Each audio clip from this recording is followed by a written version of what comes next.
नमस्कार दोस्तों, स्वागत है आपका। और हम बात करें एसआई भर्ती को राजस्थान हाईकोर्ट ने रद्द कर दिया है। और इस रद्द के बाद राजनीतिक बयानबाजियां हुई, उसको लेकर अशोक गहलोत आज बोले। क्योंकि कल अशोक गहलोत ने कोई ट्वीट नहीं किया था जब ये भर्ती रद्द हो गई थी, तब बात करते हैं अब। अशोक गहलोत कहते हैं एसआई भर्ती को लेकर हाईकोर्ट के फैसले हों, इस पर चल रही राजनीतिक बयानबाजी के सवाल पर क्या कहते हैं। देखिए, दोहरा चरित्र है मुख्यमंत्री जी खुद का और प्रदेश की सरकार का। कुछ फैसला ले नहीं पाए।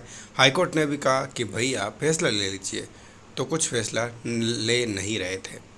अब जाके हाईकोर्ट ने जब कहा, सरकार ने तो एफिडेविट दिया था कि परीक्षा रद्द नहीं होनी चाहिए। आधे एसआई हैं, उनको खुश करने के लिए जब ये फैसला आ गया तो स्वागत कर रहे हो मुख्यमंत्री जी, स्वागत कर रहे हैं। इसकी तय में जाना चाहिए। हमारे वक्त में भी एक परीक्षा थी जो रीट थी सेकंड लेवल की, उसमें पेपर आउट होने की शिकायत मिली थी। एसओजी से हमें करीब 33 से 35 हज़ार करीब पोस्ट थी। 70 लोगों के खिलाफ रिपोर्ट मिली। हमने इंटरेस्ट के अंदर, पब्लिक इंटरेस्ट में पूरी भर्ती रद्द कर दी थी। 35,000 से बढ़ाकर 50,000 पोस्ट कर दी, वापस से एग्ज़ाम करवाए और 50,000 लोगों को नौकरी मिल गई। ये जो बीमारी फैली है, ये आर्मी के अंदर भी है, पेपर लीक होने की जुडिशरी के अंदर भी है। देश में, राजस्थान में जुडिशरी का पेपर आउट हुआ, गुजरात में बहुत ज़्यादा है, यूपी में है, बिहार में, पंजाब में है, कहाँ नहीं है। अधिकांश राज्यों में पेपर लीक की गैंग बन गई है। वो ये काम करती है क्योंकि जो माहौल है, नौकरी मिलती नहीं, बेरोज़गारी है, सरकारी नौकरी सब चाहते हैं। तो ये जो प्रॉब्लम है, इसका बेसिक बात वो है। हमारी गवर्नमेंट देश में वो गवर्नमेंट है जिसने कड़े फैसले लिए। हिंदुस्तान में ना केंद्र ने लिए ना राज्यों ने लिए, वो फैसले लिए। हमने 10 लाख रुपए तक पेनल्टी, आजीवन कारावास, आजीवन 10 करोड़ तक है ना, ये आजीवन कारावास सज़ा, संपत्ति कुर्क कराने की सज़ा, हम लोगों ने कोई कमी नहीं रखी थी।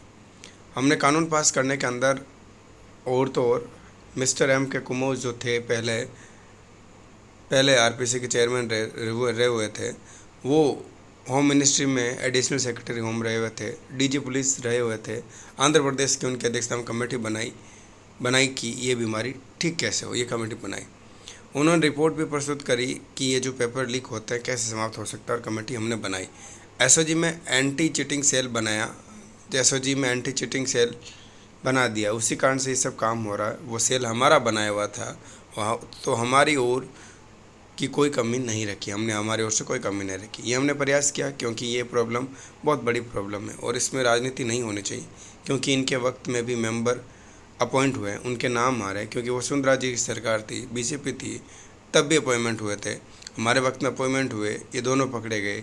एक उनके वक्त का पकड़ा गया, वो भी तो अपॉइंटमेंट बीजेपी का हुआ था, उसमें इसलिए कोई राजनीति की बात नहीं है।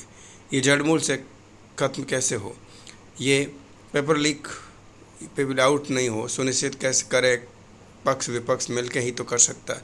इसमें एक दूसरे को आरोप लगा रहे हैं, कोई नेता झगड़ रहे हैं टीवी पर।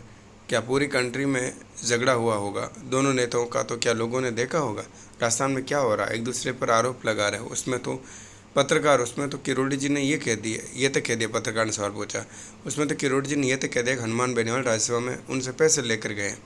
अब पता नहीं किसने क्या दिया, पैसे लेने की बात है, क्या नया इतिहास है। राजस्थान के अंदर सरकार बच गई हमारी, बहुत बड़ी बात है। ये बोला छोड़ो, आप पैसे लेने की तो अलग चर्चा कभी होगी। अब किरोड़ी मीणा जी, हनुमान बेनीवाल दोनों दोस्त थे और हमारी सरकार को गिराने के अंदर शामिल थे।